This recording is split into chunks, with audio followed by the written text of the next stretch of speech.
بسم اللہ الرحمن الرحیم۔ السلام علیکم ورحمۃ اللہ وبرکاتہ۔ معزز سامعین کرام، کبھی آپ نے سوچا ہے کہ جب انسان دل و دماغ میں برے اور فاسد خیالات سے گر جائے، خاص طور پر جنسی خیالات سے، تو کیا کرے؟ یہ خیالات اکثر نوجوانوں کے دلوں کو پریشان کرتے ہیں، انہیں عبادت سے غافل کرتے ہیں اور روحانی ترقی کے راستے میں بڑی رکاوٹ بن جاتے ہیں۔ ایسے ہی ایک موقع پر ایک صحابی حضرت علی کرم اللہ وجہہ کے پاس آئے اور عرض کیا، اے علی، آپ علم کا دروازہ ہیں، مجھے اس بات کا حل بتائیے کہ میرے دل میں برے خیالات آتے ہیں، خصوصاً جنسی خیالات، جن سے میں بہت پریشان ہو جاتا ہوں۔ حضرت علی رضی اللہ تعالی عنہ نے فرمایا، جب تمہارے دل میں ایسے خیالات آئیں تو فوراً اپنے دل کو کسی اور سوچ میں مشغول کر دو اور زبان سے یہ پڑھو، اعوذ باللہ من الشیطان الرجیم، اور اگر ممکن ہو تو کھڑے ہو کر وضو کرو اور 2 رکعت نماز نفل ادا کرو، کیونکہ یہ خیالات شیطان کی طرف سے ہوتے ہیں اور شیطان پانی اور نماز سے بھاگتا ہے۔ مولا علی کرم اللہ وجہہ نے نہایت حکمت سے جواب دیا، جو آج کے دور میں بھی ہمارے لیے مشعل راہ ہے۔ آپ نے ان خیالات کے علاج کے لیے روحانی، عملی اور فکری حل پیش فرمایا۔ یہاں ہم چند ایسے ہی اسلامی طریقے بیان کرتے ہیں جو دماغ سے جنسی خیالات نکالنے میں مددگار ہو سکتے ہیں۔ نمبر 1، نگاہ کی حفاظت۔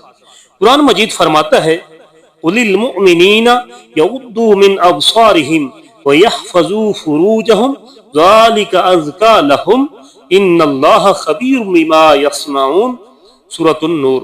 فرمایا، مومن مردوں سے کہہ دو کہ اپنی نگاہیں نیچی رکھیں اور اپنی شرم گاہوں کی حفاظت کریں، یہ ان کے لیے زیادہ پاکیزہ چیز ہے۔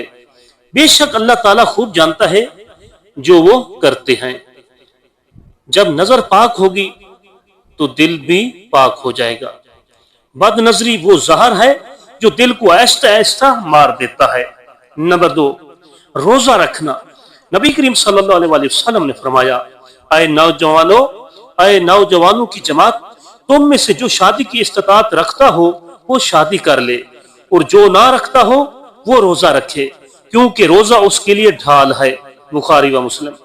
روزہ نہ صرف بھوک اور پیاس سے روکتا ہے بلکہ یہ روحانی کنٹرول اور خواہشات پر قابو پانے کا ذریعہ بھی بنتا ہے۔ روزے سے شیطانی وسوسے کم ہو جاتے ہیں۔ نمبر 3، مصروف رہنا۔ فارغ وقت شیطان کا سب سے بڑا ہتھیار ہے، یاد رکھیں۔